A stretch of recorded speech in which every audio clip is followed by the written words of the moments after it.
Hello and welcome to this short video on the Low Mighty Baby Stand.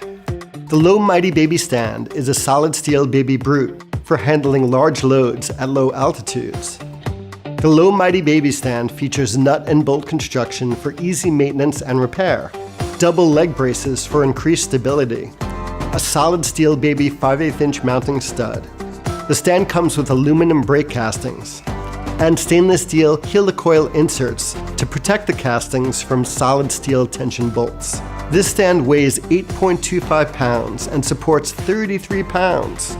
Collapsed, it measures only 22.4 inches for easy storage and travel. The Low Mighty Stand has a minimum height of 22.25 inches and a maximum height of 39.8 inches. To open the stand, loosen the knob above the legs, pull the legs open until the braces are parallel to the floor, and tighten the knob until snug.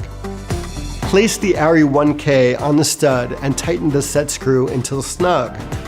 This stand also features a leveling leg that lets you level your stand on gentle inclines or uneven terrain like this quarter apple box. Now that's a wrap. Thanks for watching. When it comes to your image making dreams and to grip equipment, at Kupo we like to say, never let go.